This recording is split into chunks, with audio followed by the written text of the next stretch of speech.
chewing on a piece of grass, walking down the road. Tell me, how long you gonna stay here, Joe? Some people say this town don't look good in snow. You don't care, I know. Ventura Highway in the sunshine, where the days are longer, the nights are stronger than moonshine. You're gonna go, I know.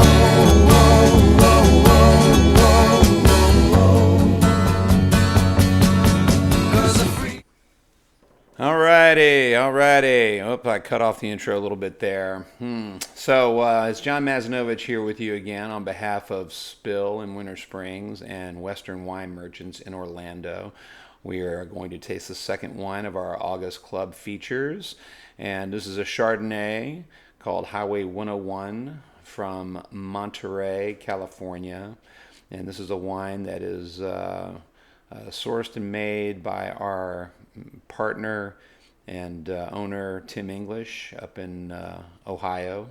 Now the wine is not made in Ohio, but he's got a lot of connections out there, and has a number of wines that he puts together, and this is one of them. And this is really one of my favorite styles of Chardonnay. This is more of what I would call a classic style. And do you have your bottle open? Are you ready? I hope you're ready. And so, incidentally, don't serve your white wine super cold. In our house, we follow the 30-minute rule, and that is we take our white wines out of the fridge 30 minutes before we have them, and we put the red wines in 30 minutes. And so, as we're getting onto the red wines, you can throw them in the fridge for a little while, or even the freezer for 15 minutes. Give them a little chill, not a total chill, just something to take the room temperature edge off the wine.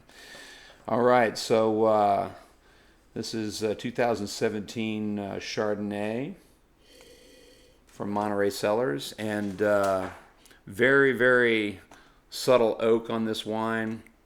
This has got very, very, I don't think there's any new oak on this wine if I'm looking at the notes here.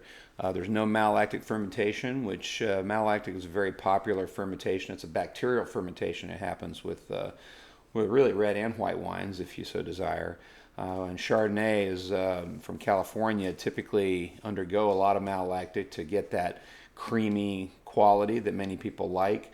But unfortunately, you trade the lactic acid, which is the food-friendly acid that gives a wine its structure and backbone, for the malic acid. Or pardon me, got that backwards. The malic acid is the food-friendly acid. The lactic acid is like butter and cream acid, makes it very rich, but kind of doesn't have much backbone to it. And that's what malolactic fermentation does. And you can do partial fermentation that way, so it's not a full-blown. But there's no malolactic on this at all. And you can see that you're getting some pretty classic California notes on this wine. And I hate to put ideas in people's brains, because we all have our own sensory experience and things that we bring to the table. But traditionally California Chardonnays, most of them will show tree fruit like apples, and you certainly get that in this wine. But Chardonnay from California is made in many, many different styles because its popularity is so huge, and it's been such a trend for so long that you get many, many different styles that come forth, and not all of them are great. Some of them are just people trying to maximize to make a buck.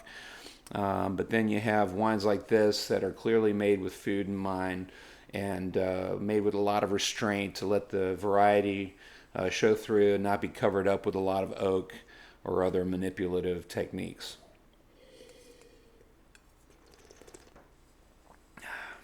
And this is a 2017 vintage, which means it's got just a little bit of age on it here in 2020, but I think still standing up beautifully. Traditionally, what you do with what you serve with Chardonnay might be shellfish, but it is obviously a very popular wine and can go with a lot of different things. When I'm pairing wines with food, I try to think of weights and textures as opposed to flavors, and so I don't want the weight and the texture of a wine to overpower whatever the dish is. And so that's sort of a guide. And so obviously seafood or any lighter fare, grilled, chicken and even pork with a wine like this would be great. If you're thinking of the sort of a fruit chutney kind of thing like we had the other night, would be great with this. And as I'm looking at the notes, which you probably received in the club, a pretty interesting fact here that off the coast of Monterey is one of the 4 deepest and largest underwater canyons in the world.